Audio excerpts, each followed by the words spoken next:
I'd say better than Lilgun for now, because you have everything that you need to deal with Lilgun with every single... Not quite getting them to draw in. Let's see if they want to go back in there. There's a Bloodseeker to greet them as well. The battle begins.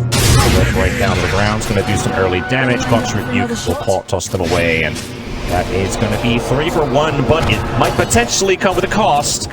As Monkey King's going to be hunting this Mars for a bit, getting a couple pokes in, but not quite enough. And Lilgun's heroes, they're all kind of sharing the damage here. A lot of targets for Atlantis to hit, so a bit of poke here, a bit of poke there.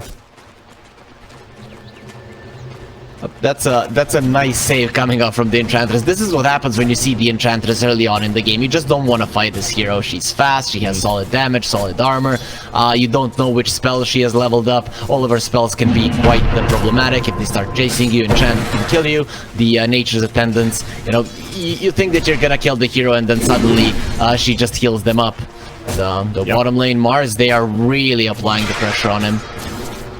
They are not quite getting the job done in the end, forcing out the salve. Already some economical damage dealt on the side of WS. This Mars is out of region for the time being. Mirana does have a couple of tangos to share, but something that you've got to be cautious of when you're playing a Bloodseeker and a Bane. Any hero that combos with the Bloodright that allows them to be held in place for a bit is always a bit of a danger, because you can Nightmare into the silence, and then Mars is basically unable to cast a single spell to save himself. So no Spear to keep them away, no Rebuke to slow them down. You're just gonna take the damage. You're gonna take it as a man. So usually, as a Bane, you know, your Nightmare is really mana costly. Very mana costly, so, yeah, yes. Something that the Bloodright isn't, you know, so that is that is a problem. We already see that Ace is bringing out more and more region to his mana. He knows that he himself is probably not going to be taking too much damage. Kishka was taking a bit of damage there as well, bullying Mango Rose with the carry Dawnbreaker, but you don't want to mess with the Dawn too much. Not today.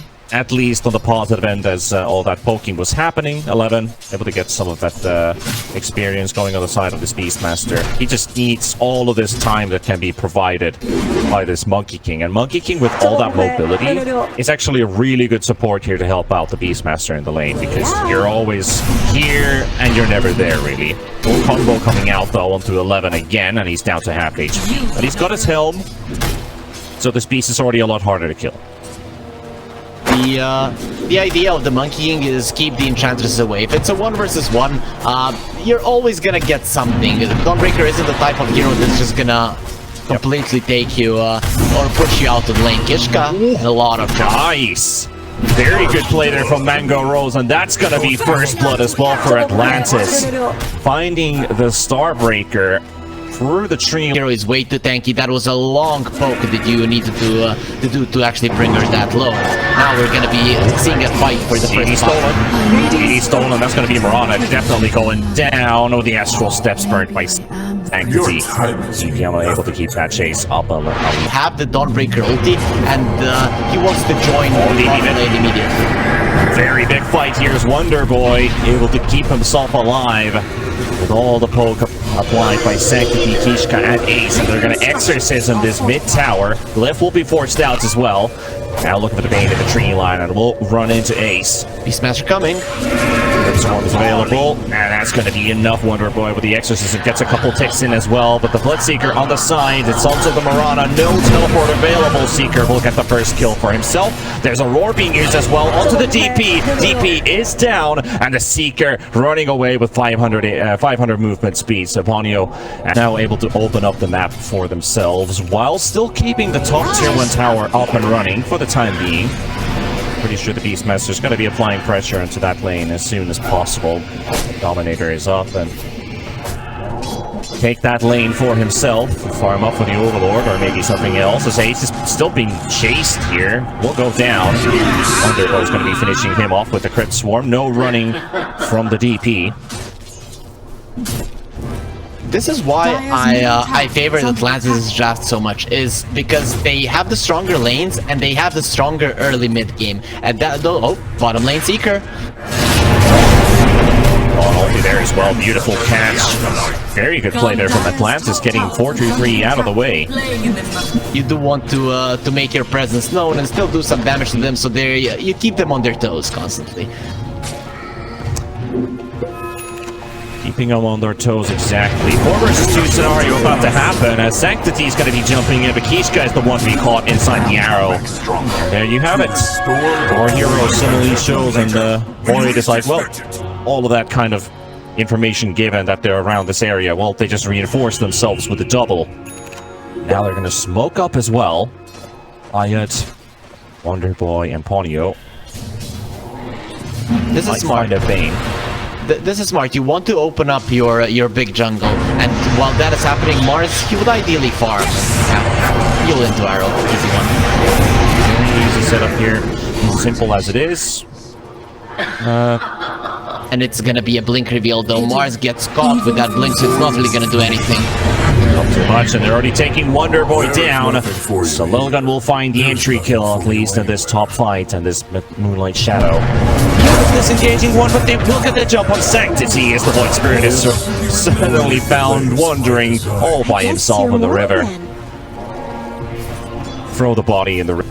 It seems like more and more as we've seen time progress, Beastmasters less frequently are the guys going in first, but he's the one getting jumped on first, and it's gonna be the Mars for the nightmare save as the arrow misses, and the TP is being roared and under the tower as well. Beastmaster with that extra armor staying alive for as long as it's needed because they've already taken down 2. Audio Wonderboy both down, and the Mars will be number 3, and Lilgun will find 3 kills for themselves. It took way too long to get that Beastmaster down, plus the extra armor provided by that tier 2 tower. On the map is going to be able to do anything, and we can already see that Atlantis do so, and now even the Roche will go the way of Lilgun. Yep, they just hit the Overlord timing, go into the pit with the Black Dragon, make quick work of it. They just hit the Mage Slayer as well on the Monkey King, so Over Corrosion and Mage Slayer, very good combination to have on your support. The Sanctity, he's going to take the early engagement onto the Enchantress and looking for this Ponyo kill. Boundless Strike is also applied, and the slow right click, but thanks to the DD rune. You know, just the I love audio engineering stuff. You know, it makes games really vivid and really cool. But hey, it's a competitive game. Bane able to use the Nightmare to dodge the arrow, or well, the spear in this case, actually, not the arrow. But that's the arena for support. So I think Lilgun's still pretty happy with it. They want to go. They want to go for round number 2. Kishka from the back as well, and will be able to get the Boombox command, and that's something Atlantis doesn't want to fight in, but they will take down the Beast, and look at 4, 2, 3, go! That's already 2 plus 1, and run you go! Hunting this Mars down slowly but surely, as WS is about to drop, and that's a triple, and oh baby, can we get an Ultra as well, as it's going to be the hunt onto Mango Rose, and 4, 2, 3, 1, 2, 3, Ultra kill. Team wipe. Lilgun. Patience. Atlantis tempting to go to the high ground, but getting caught outside of their base. That's how squishy your mid DP is. No BKB used, no nothing. Sanctity just blows them up. The DP can die so easily now. This is more of a desperation smoke. It's gonna be Ace just taking it. Recast Nightmare to the blinking Mars. No arena for you. BKB comes out, and again the target's going to be the Bane. But Bane's already done his job. He had the B script out for just long enough to be able to take down Wonder Boy. And here comes 4-3-3. And look at him go. Bloodseeker's going to be hacking them all down one by one. That's going to be 3 dead, making it 4. Ponyo on the high ground. Nowhere to go. And that's going to be that. I pretty much feel like that is the game as well. Lilgun seems unstoppable now. Setting up vision in their triangle, and then once the enemies force you back in your base, you smoke and run towards the triangle. You meet them there. You can't just stay in your base, because at some point you're gonna get caught like this, and it's gonna be really bad. Glimmer Cape comes out just in time, but the Radiance provides a couple missed right clicks. BKB still stays intact. Dawn is gonna get to heal herself back up. Board and the Centaur are doing slow work, but good work. Towards the Jeffrey Tower, and here we go. The Beastmaster gets jumped on, Dawn coming in the ulti. Arrow will connect despite the Nightmare attempt. And this time, Atlantis, what can he do? And a beautiful form of Boundless Strike. They literally walked into it, and that's going to be all over for them. Oh my goodness. it's, you know, it is things like that which you're kind of just looking at the, well, it's a piggy train and they want to blow somebody up, but you're walking high ground blindly, you're going to get hit by a Boundless Strike to get a 4-man stun. They did at least kill the Bloodseeker off, but it is a fight that does seem to be pretty difficult to win because Sanctity is still there to lead the troops. And a buyback coming out from the Marana as well, but that is a glyph forced out as well. Tower is under attack. This is Atlantis is also spawning, but yeah. This is how true men fight. They run in on the DP. Other people would run away from the Spirit Siphons, but these guys know. They're like, we're gonna survive them. You lose one hero for it to carry a pretty important one, but in the end, the DP doesn't have any more Spirit Siphons, so she's an easy target. A little bit of an overextend coming out from 4-3, but I think if the game was a little bit closer, that he wouldn't have risked it at all and would have ran out, because he could have done it at any single point. He just wanted to fight until death with Marana. When the Void Spirit can do this, it's time for you to call it a day, because your supports can't play Dota, and it's even arguable if the cores can either. But this is where experience comes into play, because if you have played enough of these games, you would know with these kind of plays you're gonna win 0% of the games. If you would go in and attempt to do something, Sanctity, it's gonna be yep. Yeah, but look at the rest of them. They're coming in from the back. And Enchantress is gonna be right there in the front. Smokes are popping. Where's the detection, boys? Don't see it coming out. The Rupture is gonna be on the DP. The BKB and Exodus doesn't pop. Kiska coming in with the Weepos command off the back line. And there's gonna be a lot of BKBs popped as well. The roar to the Dawnbreaker. Just killing their carry. Mango is down. WS is following as well. Kishka with the double kill on the support Monkey King and chasing onto Ayat. And there's also a call on you on the side on Hey. We'll just script this guy because they called GG. And that will be game number 1. Done and dusted and put in the bag by Lilgun. When your carry is dying to a Monkey King who, I mean, to be fair, has almost the same amount of net worth, but that is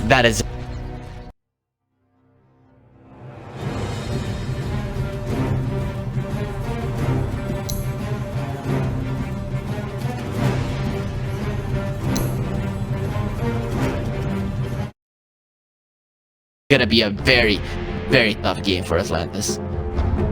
Yeah, experience is what you're looking. Referencing himself to Boy Wonder Robin from Batman, or is he Wonder Boy like Hercules? Because Meg in the cartoon, the animated film, calls Hercules Wonder Boy. So which one do you think it is? Well, are they both animated movies? Well, you know Robin from Batman, man. Boy Robin Wonder. from Batman, yeah, but that's a mix because Robin has been in both animations, but in the actual acted movies as well. So I'm gonna go with the non-weeb logic, and I'm gonna go with Robin. Okay.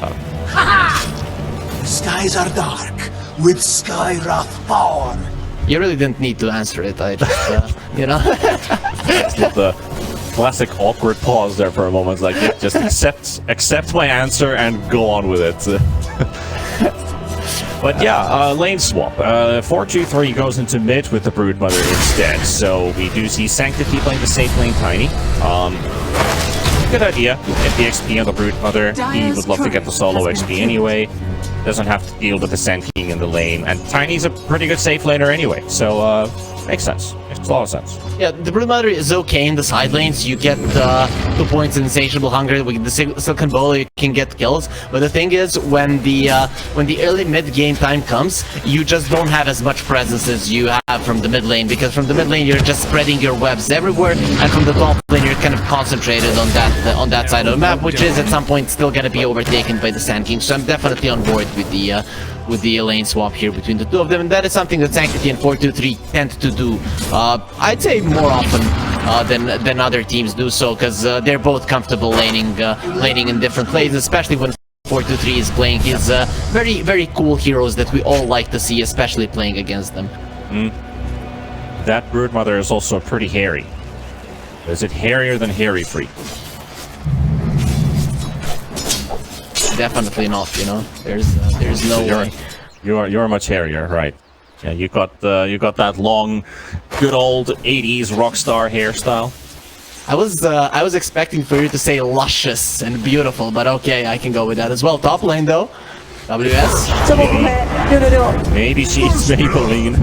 That's the wrong quote we were supposed to say. I believe we both might need a quick chug of mate. For sure. Definitely, we're seeing some energy drops here, so it's very nice to share that. And from the awesome commercials that we get to see in the pauses, we know that we're gonna have a lot of fun. Though I would really like if you're the one getting eaten, if it's not the problem. Right, sure thing. But I mean, I absolutely love that commercial. It's so weird, it's so awesome. I'm a big fan of all the stupid, like YouTube humor. Like stuff people are like, why are you, playing with audio files and making things sound so stupid, stuff like that. I'm talking about YTP. They're awesome. I love it. Absolutely love it. Audio though, not gonna be as lucky. He loses his career and his life. And Monkey King and Rose fighting all the way to the end, but it's gonna be a double kill in the end. So that's gonna be 2 kills going in for Lilgun. To be more aggressive. That's a risky route to take. Yeah. Happy with the tip as well. Just throwing basic right clicks in between 11 as well. He knows these 2 guys are getting reported. But Sanctity goes down, so Atlantis getting their first kill and maybe even 2. As Ace is about to draw, very low on HP. Kishka got the spear available. They've got the dust to slow down the Senking if he were to Sandstorm. And there he goes. Gets the nuke out onto the Senking, but he drops as well. And Mars is looking for either one of them. That's a lot of juking. That is definitely a lot of juking happening up both ends, but finally catching the Wyvern with the slow. Here comes Sanctity. Misses the spear though. How are you gonna catch a flying thing anyway? And there we go with the toss. Avalanche still not enough. The raindrops are going to be soaking up that damage. The slows are there, but finally Sanctity puts an end to Ayat's life. And that's going to be a bottom kill as well, because Mango Rose falls to 11, and a Viper finds a 4th kill. Not nearly as scary as they're supposed to be. Yep, that's why we see only the boot to speed for now. He's not going to be upgrading it. Some Brood Mothers even skip it. I've even seen 423 skip it a few times this time around. He wanted to go for it. What's going on in the brains of Brood players, I don't know, but what's going to be going in WS? Is it just crawling with spiders? I guess that's also an option. Sanctity has the tree available, so slap 1 hit and throw the tree right after. Secures the last hit onto WS. Tinies, they don't really get to live for long, and Ayat being chased by spiders. 423. This is so annoying to play against, because if you're a support roaming around the map, you might even have to pop your curse, but it ain't gonna help out. 423 has more cast range than you do, and it's a regional rune as well, so that's basically just 3 kill, more spiders. Let the infestation begin. You really have to get rid of or watch your dive there. Even when you dive, there's spiders coming out of you. Pulling up the bottom, going for the Viper. Is the explosive stun going to be following up as well? The tower is going to be helping them for this kill. And maybe even Ishka as well as Wonder Boy is going to be doing a decent amount. Another remnant jump as well from Wonder Boy, speared away. Throw strikes available. Connection comes out. 1 more right click. 1 more right click on top of the 1 more right click, and that's going to be a double kill for the Scepter and Blink Dagger. Pretty expensive items to build on your support, but you kind of have to. Mango Rose spotted in the jungle. Kishka. What a play. He pops the arena to break the trees, and Monkey King is down. Mid-air jump, still stunned. But that is at first it looks like he's just dropping the arena. These are my creeps, but he does use it to break the tree as the Monkey King jumps in the air, and he gets stunned. Meanwhile, he doesn't. Water Blade, there's going to be aggression on 11 again. There's no tower this time. Stun runs out as well. Curse will hold the Skyrath on the spot. Ace got a lot of enemies around him, so if they got the Viper kill, they will take the Sky as well. Here comes 4-2-3. Spiders on the way. Spear as well to the Winter Wyvern. So they get a response kill. They did take 2 towers at the same time. So both of these towers, both of these towers here fall, and it being a 2-for-1 trade. This is before the Orchid comes out. It's 500, 600 gold away, that is when things become scary. I think this is the time of the game where Atlantis needs to really think about forcing down the top tier 1. It's still full HP, and you can see that Lilgun are already preparing. They know that Atlantis have one play. They have to take that tower. If they don't open up the top part of the map, they'll have nowhere to play. Poor Ember. He literally put a remnant behind him to teleport away if he gets jumped on. But Sky, tough situation to be in if you are Atlantis. Nowhere to go, really. I wonder what the 188 bet odds are saying at this point, because they're probably showing a very one-sided theory here for Lilgun. Atlantis going for the 3-man smoke. Ayat, Hanyo, OBS. Kishka's gonna be in between if they run into the Mars. They still maybe catch 11 here. That will be a good kill.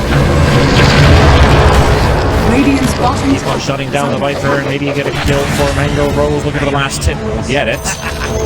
Another kill closer towards his battlefield. You know, Panda speaking about 188 bet, I'm actually surprised we get hired with that sponsor, you know, because I'd fire myself because every single one of our predictions is spot on. You know, so right. Yeah, we would never want to say anything that might give an indicator for somebody that we might be right or might be wrong, as Kishka gets blown up. That's a lot of spells being used. Double remnant jumps, epicenter burns. It hits in, so if you thought Brood was the problem, you gotta deal with this Tiny, and Ayat in the front line as well. Under vision! But a moment's lapse there from Sanctity allows the Wyvern to blink to safety. Vision on the high ground, Viper's there, Sky's there as well. We do not know about the lingering threat until now. Sentry down for Vision. Still the Wyvern. Wonderful. Pretty solid kill, you know. I was promised a 17-minute game. It's 19 minutes in, and the game still isn't over. So I don't know. I was hoping we were gonna cast like the shortest game. Is under Let's attack. see Atlantis get a kill though. It's been a while since we've seen that happen. Outpost will be taken. Instant smoke. Let's see what they can get with this. See, with these spiders, this is how you take over their world. You reproduce and you send your kids everywhere. You know, you're gonna have an army and Vision every single time, and now Kishka, he sees everything. Now Ember, beautiful target as well to grab Sanctity, gonna be there before the inks. Well, it doesn't even get to pop. They don't even get the Inkswell to pop by the time he's already dead. Oh man! Well, that just tells even it doesn't change anything if it does. I'm just saying the duration being that long and still being able to get all the way over there. Mango Rose being surrounded by Kishka and Ace. It's the supports bullying with the Monkey King. BKB forced out while the taking one shot at the same. We burnt the Aegis because he was alone there for a moment, but they might get a second chance for it. Because Sanctity is walking into fun. We'll kill them all. I wonder what they're like. Let's get out of here. We don't want to be here. TPs are kicking in. We've lost the Grimstroke. And that's exactly what you do. You see a big rock elemental guy walk towards you. You don't challenge it. Epicenter being burned though, and it's gonna go to Skywrath. Sanctity getting to bully WS here, but Tiny's not gonna let go of his prize that he's found in the form of a Sancti. No, 3 punks walking out and like, we're gonna beat someone. His big friend was still around. So definitely not the easiest target, but Atlantis, they had an idea. It's just the wrong hero that they ran into. Yep. These engines are about to get burned, but not quite all the way, as the tower hits will be blocked by the Colosseum. We're gonna get released down by the Mars, and there's the curse and Broodmother to finish things off. Yep. Support Mars down. He did use all of his spells, though. Outer tower is going to be the top one. Atlantis hasn't given a big team fight, but that is the tower where you're going to have to. The problem with the way that the game is going is that Lilgun are going to set themselves up for success. They'll push in the bottom lane and then come over. Or get a pick off and then come over. It doesn't really matter. They can choose. Yep. There's not much left of a Sand King after that poison.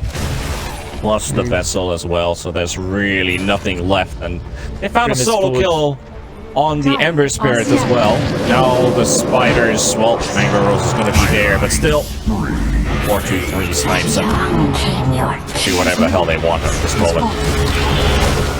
Ayat burn the Aegis off of the Tiny. A lot of tick damage does kick in. Plus the tower slapping a couple of hits as well. But 15 HP, missing the Burrow Strike, and the Sandstorm's gonna get the last hit. Calculated by WS, and the problem is you can't kill him again. Now he's full HP. This is We'll run into Wonder Boy and WS, but that's gonna be a lot of money for the Sand King. caught in the spider web. Nowhere to go. Here comes the Viper as well, and ultimate for Spirit. Right-clicking through the damage is almost sufficient, but not quite enough. And the BKB caught by Sanctity. And Mango Road loses the 1v1 as the melee racks are down as well by Sanctity. Oh boy, that's her carry down for 60 seconds. Did you see there on the top lane where they were killing the Emperor, in the end he doesn't die because the DP Kishka was just staying next to them. If he gave in one right click, it would have been nice, but I think he's starting to feel bad. When you pick a Viper and he proves better against the enemies, you know, at some point you start feeling bad. Sand King dies outside of the arena, but the hitbox is too big. Coliseum is a big place, so... Can Wonder Boy snipe him? Oh, doesn't get close enough with the Slate. Able to finish off the Mars. That just leaves us with one more lane to go. 11 is already making his work towards this tier 3 tower. Slowly corroding all that rock. Radiant's top tower is falling. Sanctity, ready to go, and he finally found a catch on the Wyvern. The one he's been looking for maybe 3, 4, maybe 5 times this game. He finally gets his Blink Stun to connect without the Wyvern getting away. And that is Mega Creeps at the same time as well. Well, not really. Matrax still in the bot lane, but does it matter? Not in the eyes of Lilgun. Okay, the idea now for Atlantis, they have a new goal. Last more than an hour against Lilgun. They only need 1 more minute, so I think Panda that they might actually get it. So it's getting quite tense right here in game number 2. Oh, there's a race to the finish line. WS goes in with the BKB. 86 is going to be bumped as well. Martin's about to drop the Aeotis. Drops for the first time on the Brood Mother. And Mango rolls, attempting to keep them inside the Wukong's command, but they don't have anything to hold them in place. And the Sand King is slowly dropping as 11 turns him down. There we go. It is just a big charge from Lilgun as they close out one more. There's a curse onto the Brood Mother, and that will be the death, the first death of the Brood this game. Instant buyback from 4-2-3 as well. Let's finish up this game right here, right now. Lilgun continues to press their advantage. 11 slowly slaying Aeads Under attack. inside the fountain. That's a painful death. Okay, it has been an hour. I think you call GG right now so that you don't die another there we go. Yeah, GG Cole. It comes out, and Lilgun, the Mongolian charge, continues to go on as they take this game, and they're still undefeated in the league. 2-0 victory for them. Do they use that throat singing when they're going into battle?